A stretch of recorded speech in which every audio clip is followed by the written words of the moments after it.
From the heart of Central Florida, you're listening to the most electrifying show in media,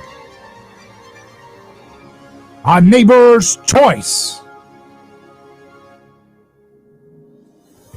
I'm your host, your neighbor, David Granosky. So glad to be with you across the Sunshine State.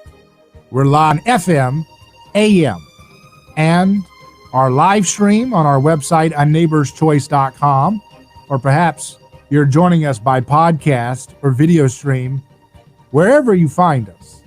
It's the best thing you can do in media because we are on a mission to challenge toxic groupthink together.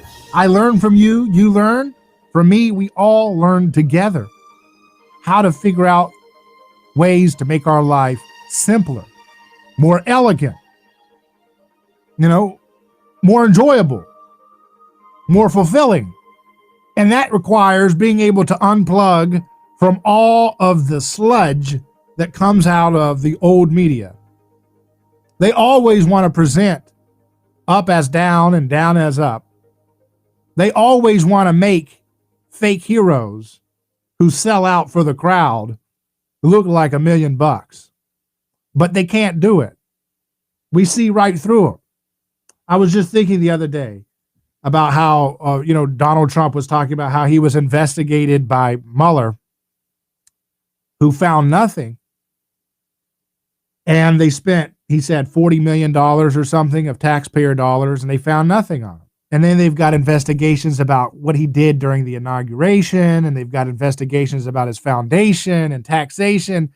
And people still think that government in its ordinary function is not a mafia type thing, right? It's amazing. You see this, and it's so clear that this is mafia tough guy, wannabe tough guys using their perch in political bureaucracies to enact revenge on anybody who upsets the apple cart, even on 1% of things.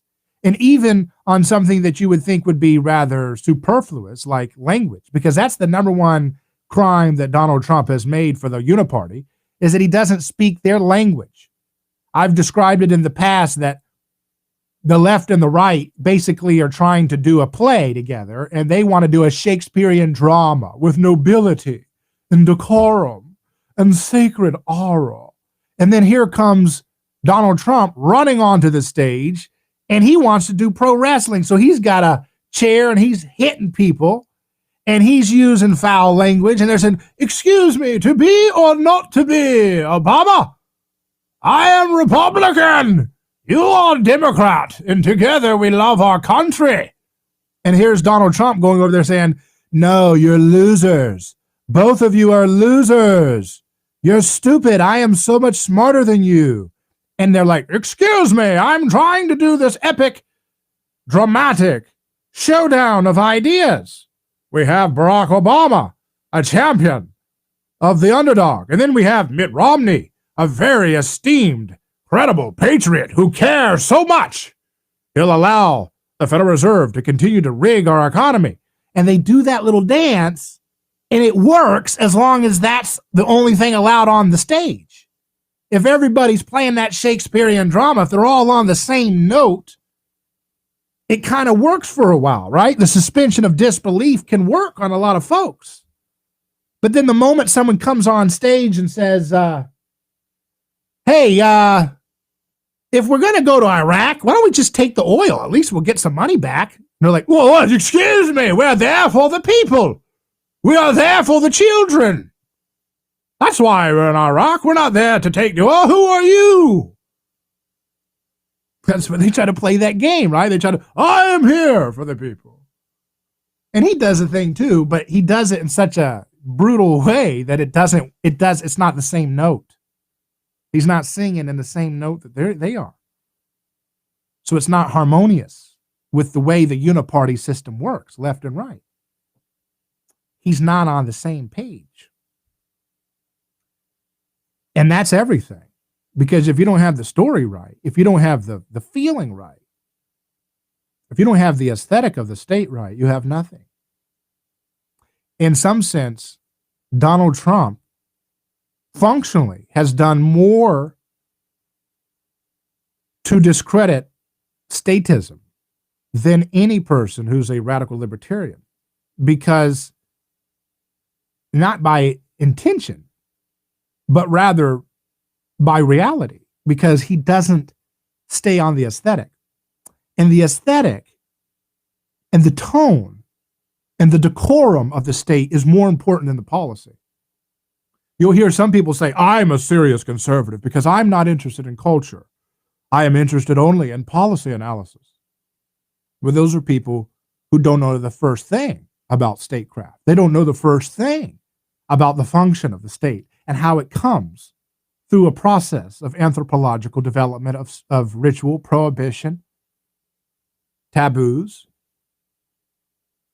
and mechanistic patterns of behavior that humans have been doing for thousands of years. So they don't know a clue. So their little arbitrary approaches. Let's talk about policy, little conservative ink folks. Not culture. That is itself a cultural delusion, a cultural conceit. So what we're dealing with when we look at a Donald Trump phenomenon is more effectively a swipe at the heart of state worship than any political or policy critique of the state. What we have with left and right is a uniparty that gets to divvy up loot for their respective clients. And one side of the party, the Democrats, are the monopoly on culture. The other side of the uniparty, the Republicans, they don't do much with culture. They're more strictly transactional for political extraction of wealth for their clients. The left is extracting wealth for their clients as well, but they're also happen to be more in the zeitgeist of the culture. And the most important thing both of them need is the perpetuation of the right aesthetic. And if you lose the aesthetic, the whole thing falls apart. Human beings do not make rational calculation in their awe for political power. When you grow up in ancient Aztec society, when you see the high priest run through thousands of people to sacrifice for the sun god, you're not making a rational calculation when you sit in that crowd and say, yes, that's right, that's good, they're making Aztecs great again, or whatever. You're not making a rational calculation there. You are being brought into a crowd phenomenon. And Donald Trump tapped into that too, by the way. So I'm not saying he's like out of that. He's in that, but he's the wrong note. He says we're winners. If you want to sell statism 2,000 years after Jesus has been infecting Western society, you can't win by saying we're winners. The way you win culture is by saying we defend the last, the least of these. We defend the marginalized. And if you subsume that rhetoric and bring that rhetoric into your aesthetic of how you do political power, then you are in the driver's seat for culture. And you're in the driver's seat for the political situations that unfold from there. And Donald Trump doesn't play that book. He goes back to more of a Nietzschean style. And I know Nietzsche fans will be, oh, no, it's not what Nietzsche said. It doesn't matter. This is where we need to go. Nietzsche, talking about the Übermensch, right? This idea that the beautiful and the successful and the talented and the exceptional should run society. And the losers and the victims should be the fodder for making society run. They should be the fuel, the banana peels that you run in for the diesel engine of society. And Trump's aesthetic appeals more to that than it does to the cruciform aesthetic that has been inherited to us because of our Christian background. So when Trump says, I'm the greatest and I'm smarter than those guys, that's appealing to Ubermensch. But we are 2,000 years of infection of Christian aesthetic, which says, heal the leper, heal the outsider, give comfort to the marginalized, stand up for the widow, stand up for the orphan, stand up for the least of these. And so that story is so baked into atheists and agnostics and everybody. The way we think, the way we feel, the way we process reality, that the Uniparty has been playing that game in various shades for so long that it is deeply threatened by the presence of someone who comes in and says, hey, I'm going to have state power like you guys have, but I'm not going to play a game about we're there for the least of these. Now, there's a little bit of that Trump's movement does, but it's certainly not at the core of the aesthetic. The core of the aesthetic, look at the core of the aesthetic of the Trump brand. A big T, you see the big T, big power T. That's not, I guess ironically it does look like a cross if you pushed it down, but that's not what it's going for. It's going for a power. It's going for a sign of power. Superman. It looks almost like an S, Superman, but it's a big, strong T, the way his logo is. So the core of his aesthetic is we've been tricked into thinking we're losers, but there are exceptional folks among us, including Donald Trump, that if you go along with them, they'll fight against the power establishment, which is bought up by powerful interests that placate us with political correctness. And if we rediscover our innate winner's energy, we can overcome and beat all the others because we're the best. That is a classic brand of state power. That's a kind of classic brand. We call that, you can call that, scapegoating classic, like Coca-Cola Classic. That's the original style for thousands of years before Jesus came in and started disrupting that narrative around the world.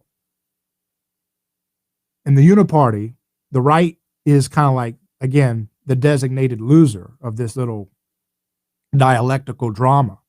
But they both kind of play a Shakespearean tone. I am here, and I think this person is a very dignified person, and you're doing this. You really care about the country. And my opponent, I know he deeply cares. They threw all that out the window with Donald Trump because he threw it all out the window in his response to them. Joe Biden and them don't say Donald Trump deeply cares about the country. The left, Republican, Democratic candidates always said that about each other until this guy came in. And that's what's going on here. You have to understand this. This is an attempt for those who have gained power and been able to use a narrative that imitates the aesthetic of Jesus, but brings it back into sacrificial violence. And both sides of the Uniparty have made a killing doing it. One doesn't care about culture. They're there for the used car dealership regulations. That's the right. The left gets their little transactions too, but they're also the keeper of the narrative. The right does the old school narrative. It's about the flag. But the old school narrative of the flag doesn't have the same appeal when you see constant moves to show, well, yeah, the nation is great, but look at all the people that it marginalized along its path. Where a lot of them wouldn't even say it's great, America, right? But they would say any greatness that America has had has always been a conspiracy built on exploiting somebody that didn't have a voice. This is thoroughly something borrowed from Christianity. It is Christianity which provides the context by which people feel like they can gain political power by accusing their own culture of being a conspiracy to silence those who have not had access to power in the history of that culture. Only Christianity provides that kind of foundation to even have that. And I say all this just to, again, illustrate to you why it's so important to understand anthropology, to understand aesthetic. And if you get that right, you'll see why Donald Trump was such a dangerous threat, even though he didn't challenge their policy. You know, people who are stuck on left brain analysis, on neocortex level analysis, they're missing the boat. They're missing the boat as to why Donald Trump was such a danger and still is a danger for the uniparty's ability to maintain their sacred aura. And it has everything to do with aesthetic, nothing to do with rational policy decision calculations. You're listening to A Neighbor's Choice. I'm David Gornosky. Welcome to our program. We'll be back in a moment.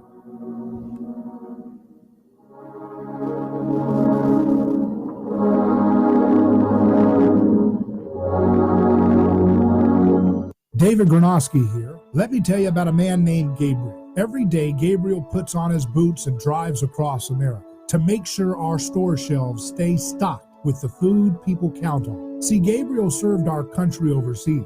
He knows that America stands for freedom, quality, and caring for others the way we would like to be treated. That's why when Gabriel saw food shelves getting low during the pandemic, he hit the road as a driver with Oakley Transport. In the land of the free, where no one should go hungry, we need heroes like Gabriel to help keep America fed. CDLA driving professionals. Join Oakley Transport today. Keep America fed. Visit oakleytransport.com or call them today at 1-877-8-TANKER. That's 1-877-8-TANKER.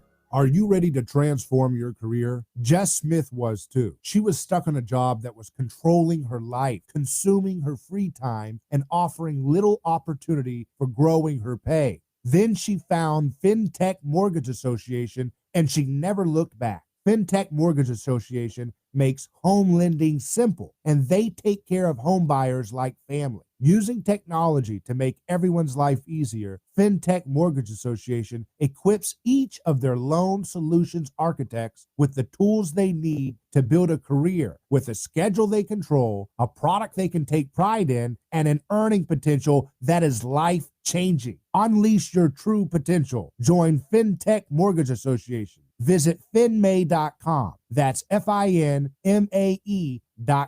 You're in charge now.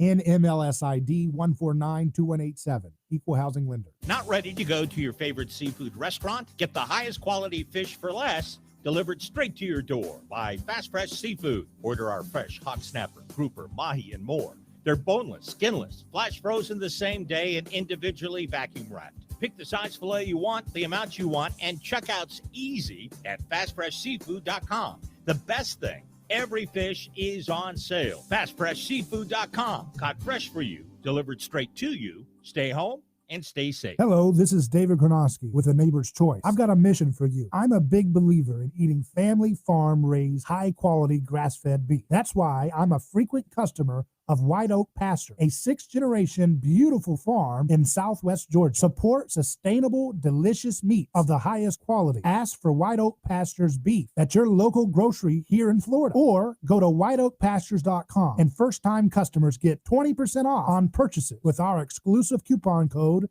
NEIGHBOR.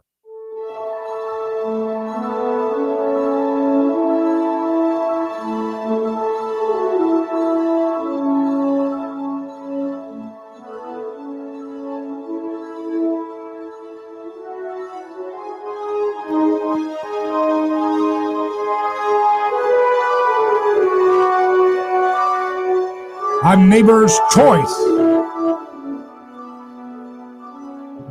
returns on radio and worldwide online. Listener watching on YouTube, Pranav, says, your Trump impression is on point. Well, thank you. He also asked, what are your views on the works of Walter E. Williams? Rest in peace, great man. Well, I gave him a little tribute yesterday on our program, and I've had him on the program. He's a fantastic role model for understanding the power of liberty. And that reminds me, we have a quote that I want to read real quick about from Walter Williams. I saw someone posted it the other day. Here it is. It's good. And it fits in with the theme of our program. We talk about history and we bring it back into the current events, right? So this is a quote from Walter Williams. Prior to capitalism, the way people amassed great wealth was by looting, plundering, and enslaving their fellow man. Capitalism made it possible to become wealthy by serving your fellow man. And that, again, is tied into the protection of basic foundational principles of advancing human liberty by respecting personhood. And when you lose sight of personhood, then you can be Kim Jong-un. You can torture people, you can feed people to fishes, you do everything expedient, right? But when you keep personhood paramount, it binds up the avarice of man a little bit and makes it harder for people to run over people and create blowback, reciprocal violence, reciprocal resentment. Someone asks, if not by rationality, then by what, according to you, by what means do humans make decisions? Well, human beings, I believe, are mimetic. And I get this from the inspiration of the work Rene Girard did in anthropology. That our desires, we have wants. We have basic needs and we have wants. Our needs are met in a kind of basic level, that we have innate desires. If you're hungry, you don't have to look at somebody else to know you got to eat. You know to stay away from lightning.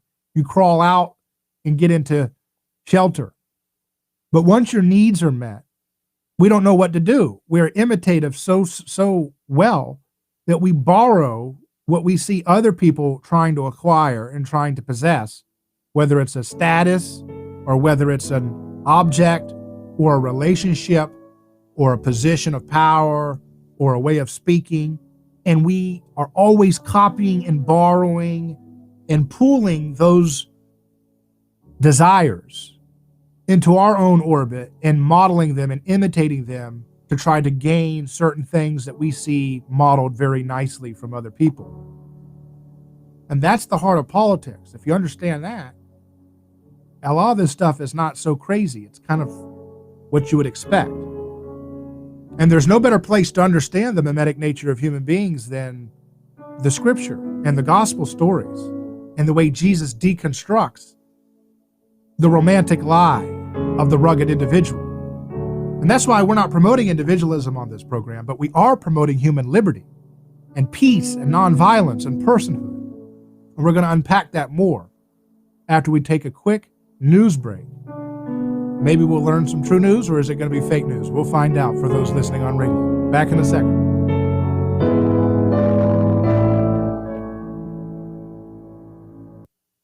Ronald Reagan will turn over in his grave if he saw what's going on today. Crazy things are happening. You cannot be afraid. You've got to stand up for what you believe is right. But one thing is for sure. You can't trust anybody. For talk, news, and information, you can count on us. Enough is enough. I mean, I almost blew a gasket. Good for the country. I know what I'm talking about. A lot of wackos out there. Your connection to talk about it. The all-new News Talk 1040, WHBO. A sort of medium-sized COVID relief bill with help for the unemployed, small businesses, and more is gaining bipartisan support on Capitol Hill. House Speaker Nancy Pelosi and Senate Republican Majority Leader Mitch McConnell talked about it. McConnell on the Senate floor. Compromise is within reach. We know where we agree. We can do this. Minority Leader Democrat Chuck Schumer. Of course, we and others will offer improvements, but the need to act is urgent.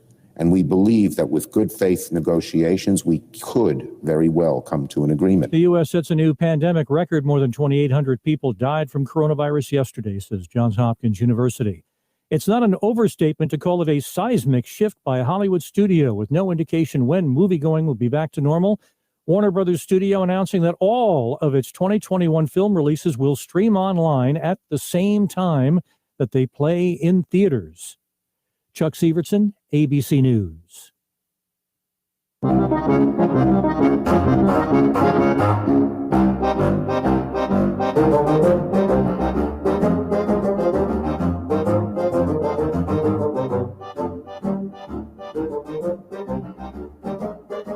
So we're back on A Neighbor's Choice, and yeah, a lot of great topics, and I'm trying to cover as much as we can and relate to the news as we get to it.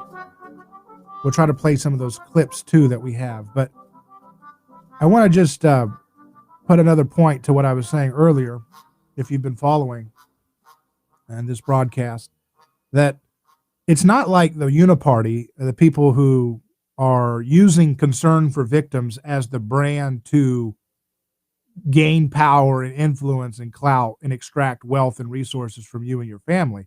It's not like they're all aware, that they're doing a victim play. It's deeper than that. It's their affections, it's their passions. They're modeling other people who have modeled other people who have modeled other people for hundreds and hundreds and hundreds of years. There's a slow process to become awakened to the different ways in which your own culture oppresses people. And that's all we talk about today in the West. Other cultures which have not had the infection of Christianity as deeply and as long are not as haunted by introspection about how their country has gained wealth through, immoral means or exploitative means. And we wouldn't want to trade it. We wouldn't want to go back to a time in which there wasn't more awareness of the ways in which societies can oppress. It was oppressive to go to Iraq, okay? We didn't need to be in Iraq. And it's good that we have the awareness that even though we're doing it, because we've become the Rottweiler for the globalists that want to move regime changes here and there and everywhere. But we have a sensitivity and awareness, but we don't know how to ground it, right? We don't know how to direct that sensitivity to victims and sacrifice and violence. And so it's just kind of we're flailing around as a culture right now. Because the infection of the gospel in its awakening of our ability to see the victims is so powerful that we don't know how to comprehend it. And so there's a lot of opportunity for grifters and avarice-driven people to come along and play in that same sandbox that we all inherited, but to tweak the narratives in the way that gives them power. That's why they tell you to stay home as they go to fine restaurants. Stay home. We're just trying to take care of victims. I'm going to go eat great food. You're going to stay home. And we're going to extract wealth away from small businesses and hand it to Jeff Bezos and so forth, right? But it's all for the victim, right?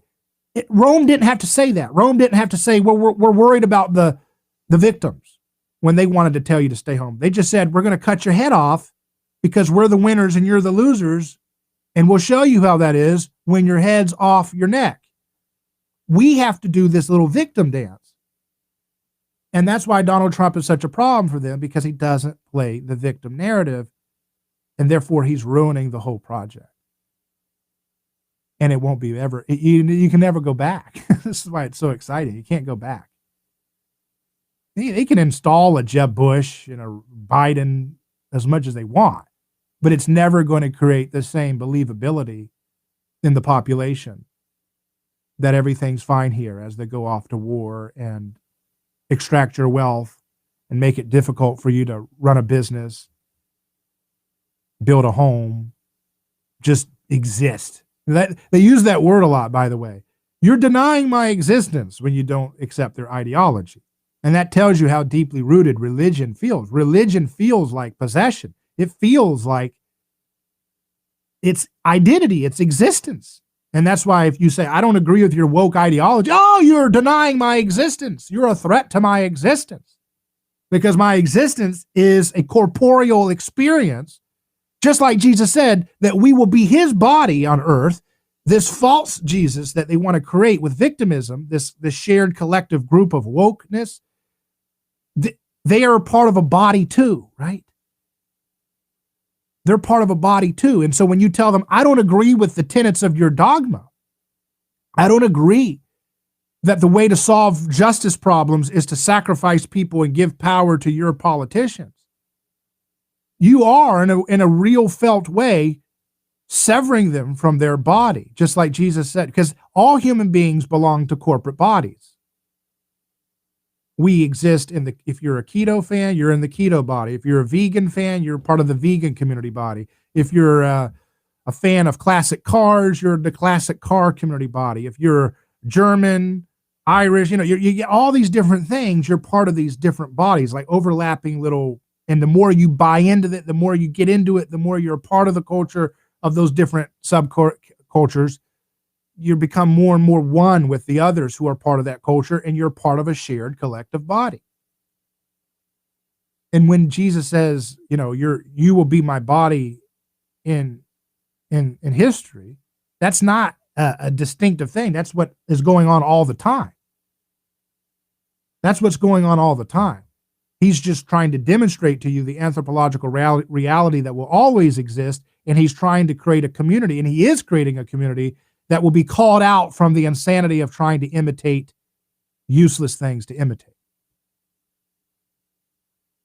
That's why the founding thing he says is, eat my body, drink my blood. He's referring to the original moment that our species was engaged in of ritual cannibalism. They would consume victims and share in a collective feast in ancient society thousands of years ago in order to have a shared experience. And today we cannibalize people all kinds of ways. We consume their being because we covet what they have, and we feel like if we get a group of people together that's big enough and powerful enough and has the most effective story, we can consume other people's being. We can take their identity. We can demoralize people. That's why they come up with words like whiteness. Whiteness is a bad thing. You're defective. You're inherently an evil person. Or toxic masculinity. You're trying to consume the essence of the other as a way of trying to maintain your collective identity that we're having a shared feast together. We have to consume somebody that we covet. And that happens in every group, every person. We all have this potential thing to deal with. I'm looking at comments here. We have listening. Marlis is listening from Norway. Keep up the good work, he says. Thank you. We love listening to we have somebody said love from India. Another one says greetings from Germany. Another one says listening live from Australia. My goodness. That's amazing. All these different countries coming together because this is an idea whose time has come. And it doesn't matter what they want to do to censor it. This movement, this story is going to continue to unfold. And I'm just kind of going along with it and doing the best I can to try to explain the unfolding anthropological reality that we see in front of us, which is things hidden since the foundation of the world. Things are being revealed that have been hidden since the foundation of the world. And it's hard for our species to digest it and figure out, all right, well, how are we going to get along with each other now? Nothing binds us together. Even the flag doesn't bind us together. It used to be the flag bound us together. Now we can't even have a unanimous consensus about, all for the flag. Now it's a point of political contention. Can you imagine going to a Roman Colosseum game and half the crowd is protesting the parade of Caesar? The equivalent of the flag being brought out at a football game. Can you imagine that? the fracture that we're seeing around symbols of unanimous power and statism, the fracturing that we're seeing is an effect of Jesus coming into history and disrupting the lie of the myth that has bound all societies together, which is that it's better to sacrifice one so that the nation should not perish. If you take one thing away from this program, remember that. This is the myth that Jesus is destroying, and you're living in the process of it happening. You get to see within your lifetime a window to the most exciting culture clash you could ever imagine, that you couldn't imagine, which is the monomyth that bound up all human cultures that we made and lied about and lied to ourselves about. We got lost in the lie that it's better that one man die than the whole nation perish. That's what Jesus is taking on every single day, because it's an echoing effect of what he did, and the story gets transmitted through the centuries of his life, and it's like it gets one more mile further. We're getting, in terms of our awareness and our processing of, okay, what does that mean? This is a subconscious thing. And people take the ball forward and someone writes a poem. In another century, someone invents a gadget. In another century, someone makes a hospital. Somebody does this and somebody does that. And all these different things are happening as a reverberation of the event that took place on the cross. And you cannot undo this process. That's why when you see Trump's attempt to, bring in a different narrative, his narrative won't win the long term. But his narrative has been effective because it exposes the lie and the flimsiness of the narrative of the uniparty up until this point.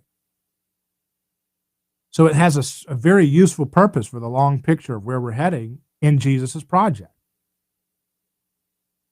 In a world in which everybody gains political power by imitating Jesus, it takes someone like Trump imitating someone like Nietzsche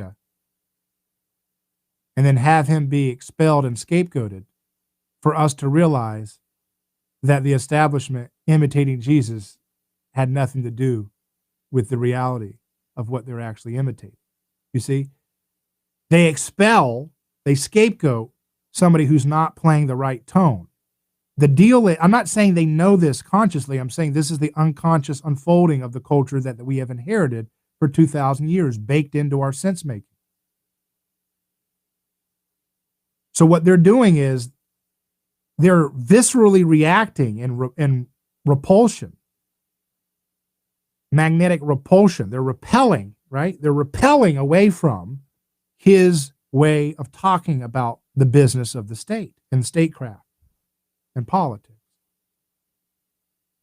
And in their ability, and in their attempt to expel him, it reveals their trick. You see?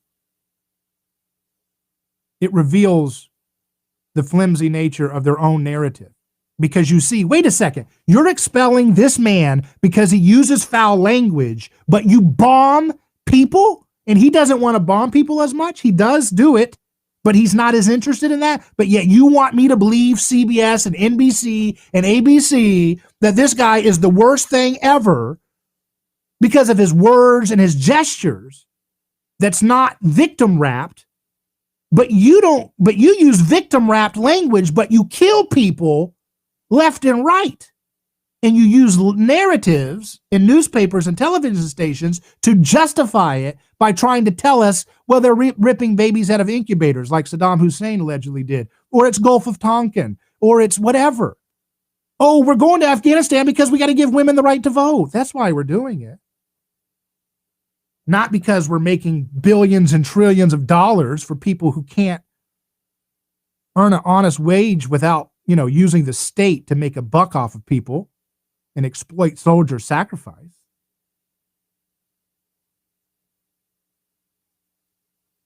So that's why Donald Trump is the most visceral attack against statism ever in American history, perhaps at the biggest level. Because in expelling his Nietzschean style way of doing power, we start to say, wait a second, you're expelling him for language, dude. You guys are expelling him and you want me to believe that.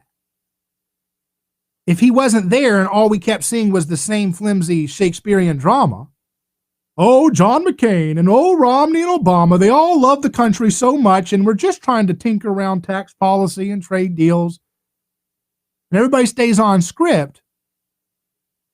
If everybody stays on script, it kind of works a little longer. It was still falling apart, which is why there's that huge appetite for anything, including Donald Trump, to come along and tap into that growing distrust in the monomyth.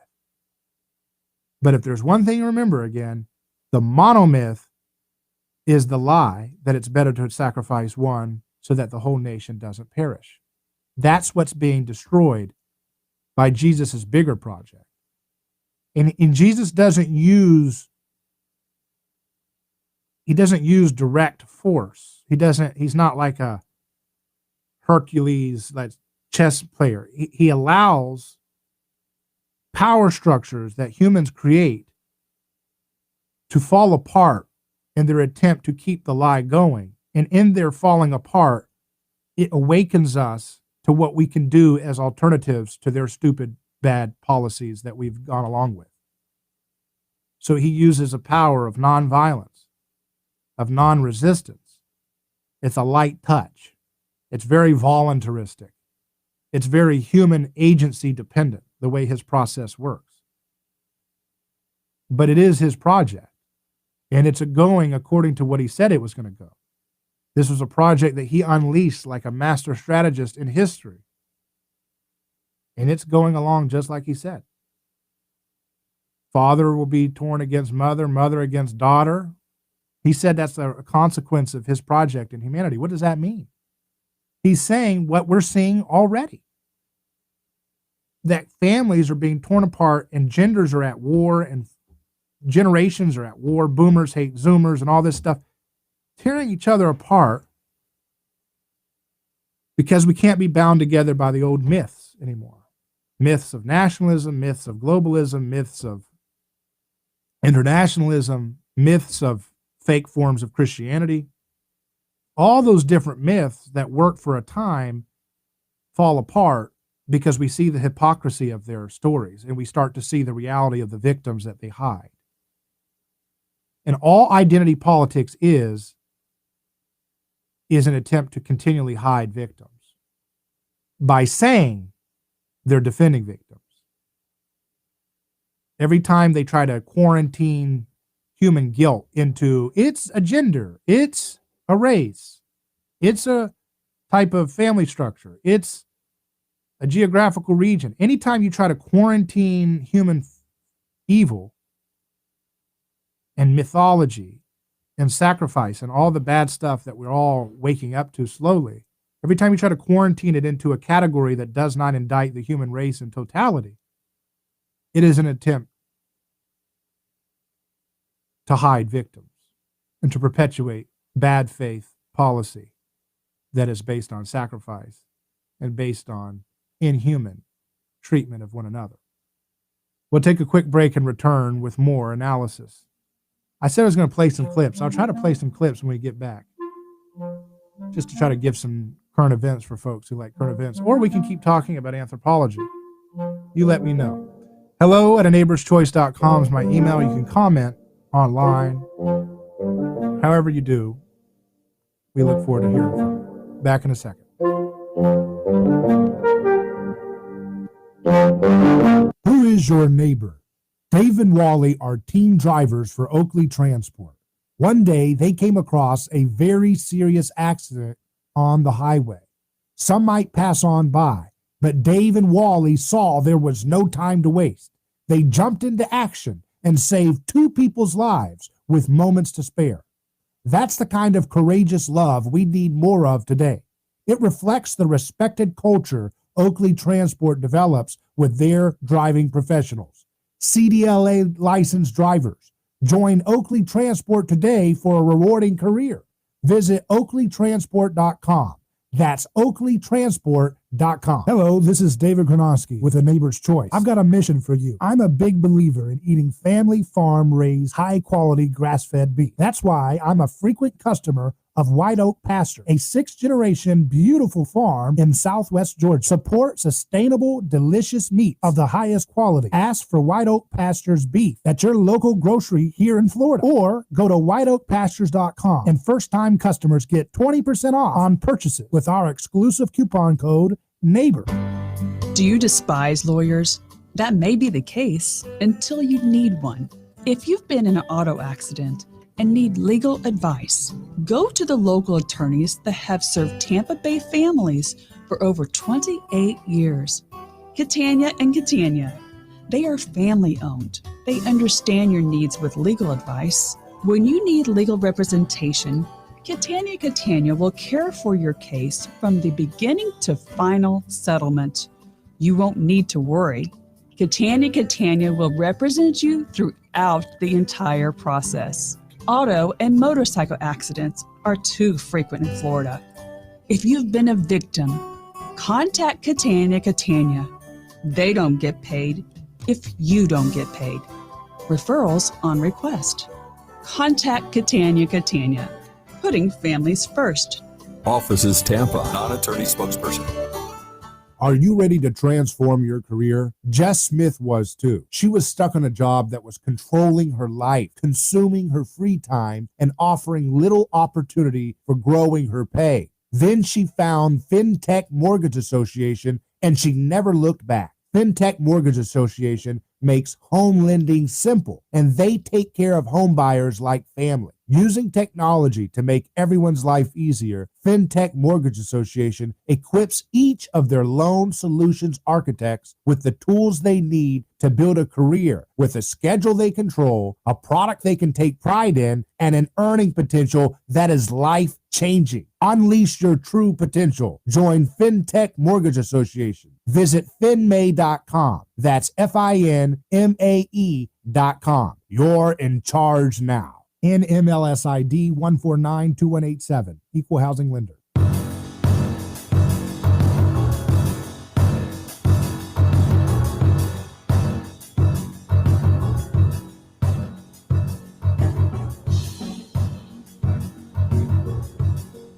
Hello, David Gronowski here.